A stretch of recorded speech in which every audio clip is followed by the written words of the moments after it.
Hello everyone and welcome to the Redmen TV and today's Liverpool news update show. I'm Ste, delighted to be joined by Jamie Cranford to chat the latest going on, not only around Liverpool actually, but a little bit in the wider footballing landscape as well. How you doing, Jay? Very well. Yeah. Nice and sunny outside. I've dressed appropriately. Yeah, you look fantastic. You look fantastic. Pleased to be coming into a business park in Hunts Cross. You know, this time yesterday I was in Greece. Now I'm in a studio in Hunts Cross. I think I'm the real winner. Should we just go to the beer garden? Should we just? I think I've upgraded. I think this is nowhere else I'd rather be right now. I've got America to come to on Thursday as well. We'll touch on that in a moment. Before we touch on some of the transfer stuff around Liverpool, earlier on I was looking, and Rob Harris, obviously of Sky Sports, senior sports correspondent, only a couple of hours ago now started talking about the Premier League. They're joining basically in fresh legal action against FIFA. So all the top European leagues have decided that they're going to take FIFA to court in relation to giving players time off. It mainly relates to the expanded Club World Cup in a couple of years' time. Yeah. Obviously, they're arguing that the players aren't getting the breaks that they deserve. Now that FIFA's argument is it's just replacing the Confederations Cup, but now it's a 32-team Club World Cup, so there's more players involved. Yeah. It's squashing the international calendar in a little bit. Obviously, those get end-of-season games, they get annexed effectively, and you've got to do all that. So this is the first time we've heard loads of rumblings about, like, it's often players and managers criticising there's too much football. It appears now the clubs are going, yeah, you can't do this. There's got to be a breaking point somewhere, and it looks like this first legal action could be that. Yeah, it's interesting because it's a big thing to, you know, an institution as massive and as powerful as FIFA, you imagine, are not going to take kindly to it. But again, it's something that our recently departed manager was ahead of the curve on, and he was getting a bit, you know, I remember he came in and he was talking about the Christmas schedule and he was getting laughed at, like, oh, you know, you're coming to our country saying that we used to play 4 times, you know, we used to play, what was it Christmas Day, Boxing Day, or whatever, you know what I mean, like back in the 60s or whatever. But I think it's definitely, I mean, some people criticise the kind of the latter stages of the Euros, some of the best players not being able to perform. We want to see the best players being able to do this stuff all the time. And you look, I mean, Trent, what was it, a week ago or 2 times? It was just over a week ago, wasn't it? Feels like it was ages ago, that final. And, you know, when are they going to come back? They're going to have, 2 weeks off, and then it's back into it, and then you're pretty much straight back into a Premier League season. Then you're playing every Wednesday. You've got the expanded Champions League. You get through to the latter stages of the League Cup and whatever, that, you know. It's crazy. So they are going to be playing ridiculous numbers of fixtures. It's definitely something to keep an eye on. Liverpool aren't in this first one, so it's not something we have to worry about. But in general, I think everyone's getting to a tipping point, and the players' union are demanding they get a 28-day break in the season, so there's no football in August. Effectively, is what they're trying, or maybe, well, it would be June, July, whatever. But there was one season Mane finished an AFCON final, and then it was the next 2 days later. So it's like when it's getting to stuff like that, and I remember him saying, I don't feel tired and all, but that's almost like superhuman athleticism, isn't it? You know, it's we can't be carrying on like this, and we want to see, at the end of the day, and FIFA surely want the best quality football players who are feeling rested, feeling ready to go. You know, it's interesting because FIFA are such a big organisation. Absolutely, we'll see how that one pans out. Obviously, it will affect Liverpool, and I think we're all at a point where less sometimes can be more. Transfers. Let's get into the transfers then. James Pearce doing his usual bad news Pearce stuff. No. He's back. It's been far too long since we had a bit of bad news Pearce, so we're going to bring him on today's show. According to James Pearce, of course, of The Athletic, he was writing in the Athletic's transfer deal sheet, but I've got the tweet on screen for those watching. Senior sources, both at Liverpool and Real Sociedad, have dismissed suggestions that Takefusa Kubo is Anfield bound. It's worth mentioning this in the story. It goes on to say it's not ruling out completely now. It's basically saying that the reports coming out of Japan that he'd agreed a fee and that it was close to being announced and he could join the tour. I think that's been kind of knocked on the head. I saw Lewis Steele as well tweeting last night that Liverpool honestly wants to go on the tour. They fly out today, the squad. They're heading to Pittsburgh today. It might he let him have a look at his team, but this isn't ruling Kubo out in terms of it's not happening. but it's not happening today, was the message there, which, again, I don't think is a huge surprise. I mean, it was nice that Liverpool were being linked with players, but it seems to be a very, very sudden thing from not happening to sources in Japan claiming it was pretty much a done deal. I think it's been tricky, hasn't it, with the Euros, with the Copa America, with the change of manager. I think the only way that we'd have seen a player is like last season we signed McAllister. He had a release early on in the window. He had a release clause. You know, he's as close as a sure thing as you could find. Good Premier League experience. There was not really, especially for it was a 30-odd million, wasn't it? Seems a snip in comparison to what top midfielders go for. If there was something like that, where, right, we've got a guy that Slot and Hughes and Edwards like, he's got a release clause, you know, he's probably not going to have much of a settling in period. Maybe if they could have got Gordon when there was all that, we're going to go on to talk about Andy Gordon, aren't we? Maybe that. But other than that, I'm not overly surprised. Now they're going to be going on this tour. It's probably it's frustrating for us all, because I think we all want to see some incomings, but it's probably going to have to happen between the end of the tour and hopefully the Ipswich game. But even that's getting tight now, isn't it? We might have to be looking towards the end of August, you know. By the way, I think this might be, it's probably worth mentioning, Arne Slot isn't just looking at the next 6 weeks, he's looking at his whole squad. And he's got to make decisions that he wants to be Liverpool manager for what Jurgen's just done for 9 years. He's not going to be rushed into anything. The same with all of them. So Lewis Steele, just to go back onto the Kubo stuff, he said, you know, Arne Slot wants to fully assess his squad during the upcoming pre-season tour, and a patient approach to transfers will be applied. It kind of piggybacks, Jay, onto what Richard Hughes says. He actually said that at his opening press conference. You're probably looking late July, August before you do anything. Yeah, it makes complete sense for a manager to want to look at his players before he decides who he wants to keep, who he wants to go, and then identify some areas. Now, it's easy for us in high, retrospect, or looking from afar, we can say Liverpool need a centre back, Liverpool need a DM, Liverpool need a forward, and I'd maintain that's probably true. Yeah, but Arne Slot might be thinking, well, we budget X amount. How much do I want to invest in the defender? How much do I desperately, can I get by with not buying there because this is such a big necessity? It does feel like it does make sense. He has to look at the players and make decisions on them. You know, we're going to speak on the podcast later about like players who are going to be given a chance to impress the new manager. Yeah. Again, I've seen a lot of people hand-wringing some of the chat now is going a bit mad about it. I'm quite okay with now. Listen, if you get to the end of August and Liverpool have done nothing, then questions will rightly be asked. But you've also got to give a new coach time to look at the players he's got and decide what he wants to do with them.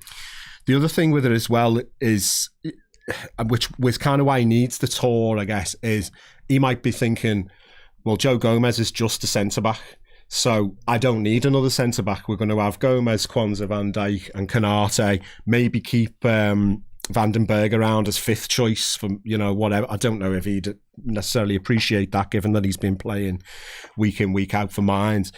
He might be thinking that, so he might be thinking, I don't need a centre-back. But then he might go on this tour and go, actually, Joe's really good at right back and Trent's going into midfield or whatever. So there's so many variables to this. So I can see why they're not necessarily striking now. I think as I was saying about the McAllister comparison, if there was a pretty much dead cert player that they know this guy's going to be good, like maybe Premier League experienced or something like that, then maybe they'd have pulled the trigger. But yeah, definitely, I think we're all, the pressure's kind of growing a little bit now on them, isn't it? Because if they, if it's getting to the last week of August and they haven't signed anyone, by then if that happens, Jay, then people will rightly go, hang on a minute, a squad that finished third and has lost players and players are getting older, and there's more games to play. I think at that point you'd be like, every single one of us included would be like, you know what, that doesn't fly. Don't like and it. And there will be pressure on whether it's the ownership or on Richard Hughes, whoever it is, will rightly be criticised. But last year I was desperate for Liverpool to do their business early because I thought that made perfect sense. There was no summer tournament, get them all in, having a full pre-season with all the players. This year, with a new manager, with the new sporting director, with the tournament, I can kind of see why there would be delays. That's not to say Liverpool shouldn't sign players, or we'd be happy if they don't, because that's bollocks. Of course they should. But I think the hand-wringing of you have to get something done straight away. Yeah. I'm okay with it for now. Yeah. Are you in the same boat? Me too, yeah.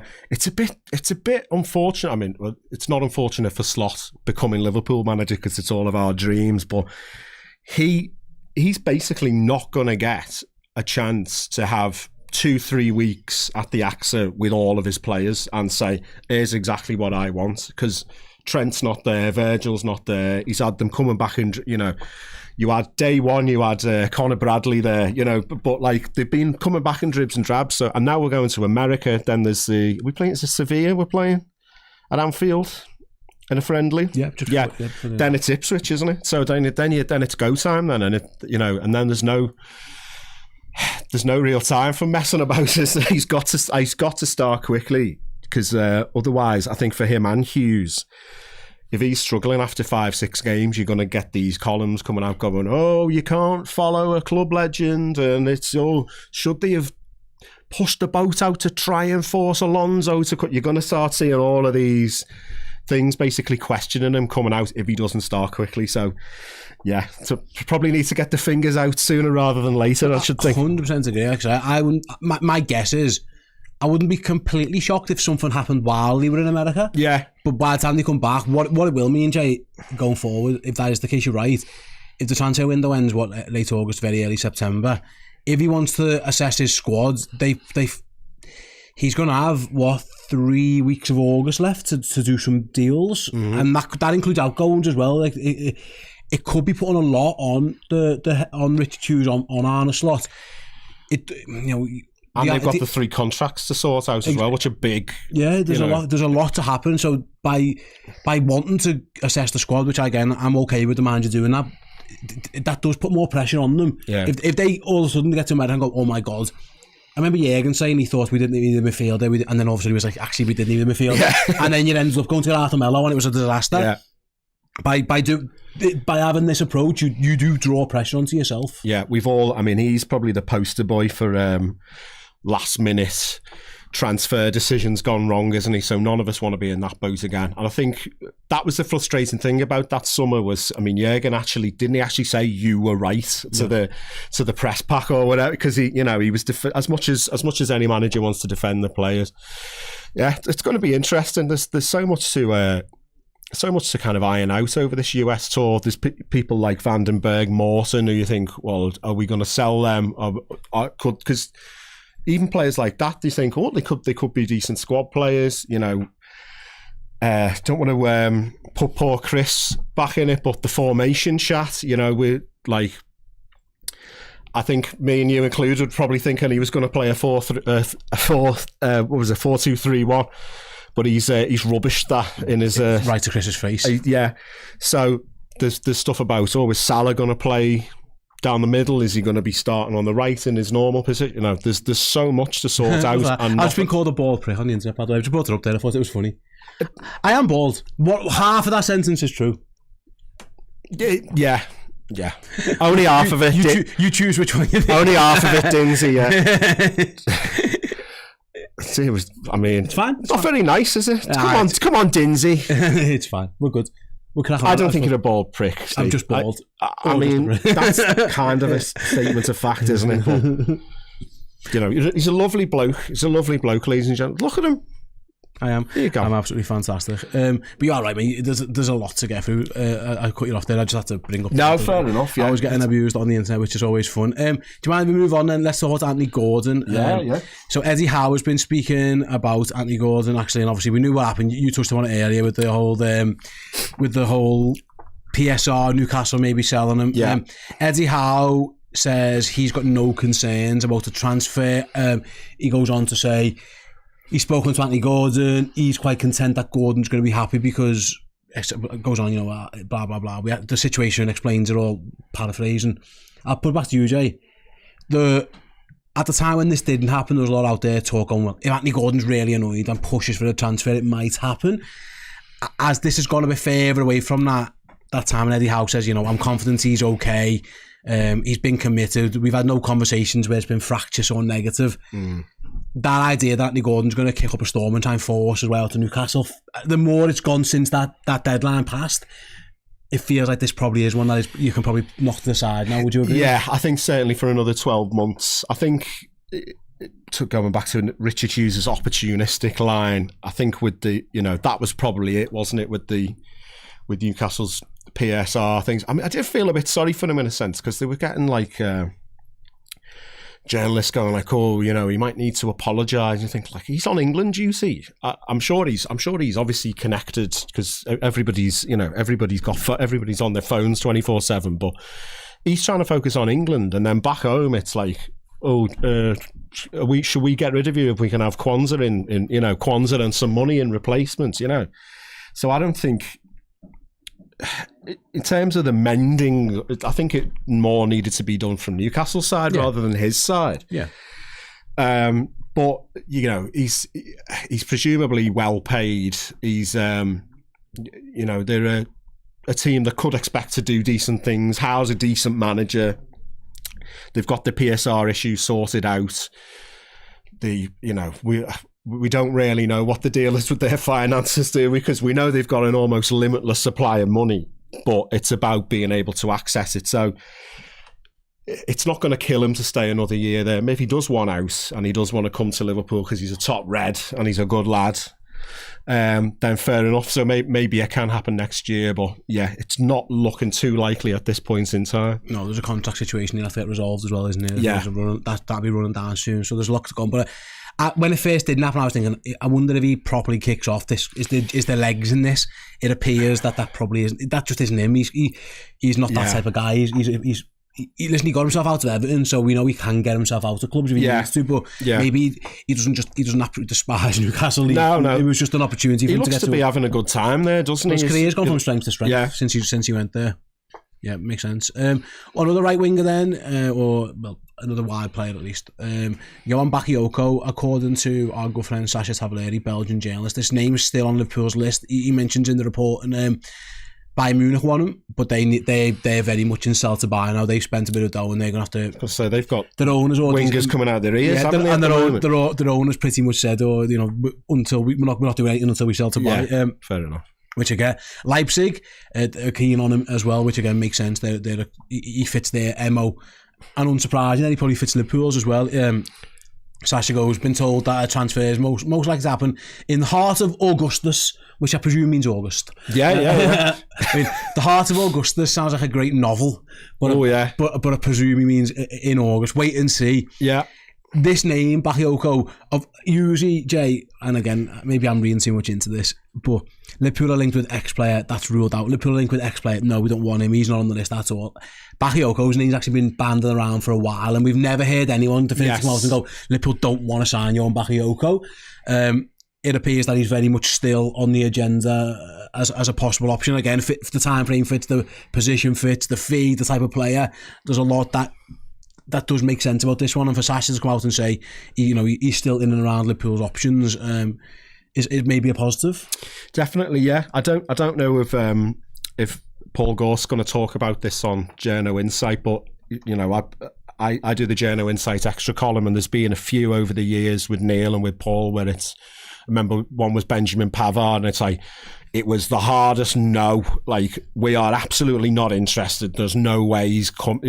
When it's a straight no, Liverpool tend to make it known to the local journalists. There's no way. So I think there's definitely something in it. Going back to the formation chat, because I was thinking, if it's going to be a slightly different formation, maybe we could see Salah in the 9 or maybe in a 10 behind Nunez. We could have somebody like a Bakayoko in on the right.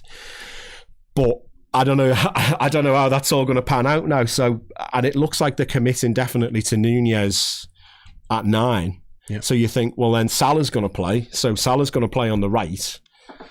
So, is he going to be getting loads of games? And maybe it's something for a year's time again. I don't know. But then maybe we're losing Salah in a year's time, and we want to get him in now and kind of show him the ropes. And he's got a year not under massive pressure to be Liverpool's main man. I don't know, but it's definitely promising, and it's definitely if the fee, the size of club, it feels like the kind of Edwardsy type signing of old, doesn't it? Yeah. Not going to break the bank, but possibility for him to improve. Carter sent a super chat, thanks very much. Carter says Bakayoko can only play in one position, there's no chance, and that is the downside. Yeah, he is predominantly, he is a right forward. Yeah, the flip side on that, Jay, is that actually when you've got so many versatile players, you might be able to get away with someone who can only Mo Salah is effectively that. Mo Salah can play up front, of course he can, but we very rarely see it. Mo Salah is Liverpool's right winger. If you're looking for someone to back up and then ultimately become the successor to Mo Salah, you can just go and sign someone who just plays on the right wing, I suppose. Yeah, no, it feels a bit more like that now, doesn't it? And yeah, maybe it actually isn't such a bad thing to have somebody with a set position, because then you can, but then you had, I guess if you spoke to Arne Slot 2 years ago and you said, where does Cody Gakpo play, he'd say left wing, because that's where he played in the Eredivisie, and he generally comes in off the left for the national side. And then it turns up at Liverpool and it's like this kind of number 90, false 90 with withdraw into midfield type thing. And so, you never know. I don't know if Slot's going to be like Klopp in that way, in terms of, remember it with Wijnaldum, he was seen as more of an attacking midfield, like, oh, you think you've signed a whatever position, but actually I've seen a different role from. Maybe Slot could do something like that, but all remains to be seen. Yeah, absolutely. But again, it's like we've been told, Liverpool, I don't think, and again, I'll put you, Jay, to end the show, I don't think they're going to sign nobody. I do think there will be business done. I think what's going to happen is, and I get it to an extent, it's probably going to be more long-term planning than if this person isn't in the door by Ipswich or isn't in the door straight away. That wouldn't shock me. It's not ideal. Yeah. But, and it isn't always easy on the player. You saw this with Ryan Gravenberch last year. He didn't get a pre-season. And it was tough for him in and out. And he isn't going to get one this year either, because he's been away with the Netherlands. Yeah. So it isn't the ideal circumstances. It was actually a really bad time to lose a manager, really, when there's an international tournament on, because like City and Arsenal, to a lesser extent, I've got their ducks in a row a little bit. I mean, they haven't actually signed anyone yet, Arsenal, but they're about to sign Calafiori, obviously. Yeah. City have done a little bit of business. They've had that stability. Liverpool are not only playing catch-up with a new manager, we're kind of in this situation, like I say now, where we're in catch-up in the transfer window as well. And that's probably why frustrations of some people, certainly, are bubbling over a little bit. Yeah, I guess... Slot's come in and he said he likes the squad, he likes the look of it. It's the best squad he's ever had of course it is. Yeah, he's not gonna do his first press conference and go, there are a load of bums actually, But Ipswich, I can't remember who we've got. We've got Brentford early on, haven't we? Yeah, and who else are we playing? United. If we didn't sign anyone, I would like to think that we've got a squad at the moment capable of beating those. We probably won't beat all. I don't know. Maybe we will. I would. So if it is going to be a late show in terms of transfers, I'd be happy to go into that Ipswich game with the players that we've got and still expect to win the game. Yeah. But it's just, it's putting a lot of pressure on, isn't it? It is a bit of an annoying time to change, because especially if we were Spurs or Chelsea, if we were a club that bins the manager every couple of years anyway, then it doesn't feel like such a massive thing. But we've, our history, we haven't really, since 1892 or whatever it is, we haven't had that many managers really in comparison to, teams like Spurs and West Ham and stuff like that. So it is a bit of a kind of a dynastic change with the background of 2 tournaments. You've got the Olympics. Thankfully, none of our players are going to that. But yeah, so it is change of sporting director. We've got a change, all the backroom staff, new goalkeeping coach. There's been a lot going on, hasn't it? So it's been a bit of a mad summer in that respect. Absolutely, it's been a mad summer. It's going to continue to be mad as well, I think. But yeah, like I say, Lewis Steele saying, like, again, probably going to be a bit quiet on the transfer front until Arne Slot's had a proper look at his players, and then we'll see where we're at, who's going, who's staying, what incomings and all that kind of stuff. But I think that's kind of the message Liverpool are giving out. Like I say, as they do, I think I'm right in saying they fly out to Pittsburgh today. They play that first game on Friday, and then what, they're there for like 8-9 days, I think. Back, there's a Sevilla game, and then you were right. We're banging into the season, so it's the wheel keeps on turning. It feels like the international summer's only just ended, and the club fixtures are very much back on the cards. Just let you guys know, we will be recording the Redmen Originals podcast in about an hour or so, going more in depth on some of these topics, plus a little bit more on the tour as well. So yeah, do come back and check that out a little bit later on. Thanks to Jamie, thanks to Joe for producing, thanks for you guys for watching or listening to the episode, even the guy who called me a prick. See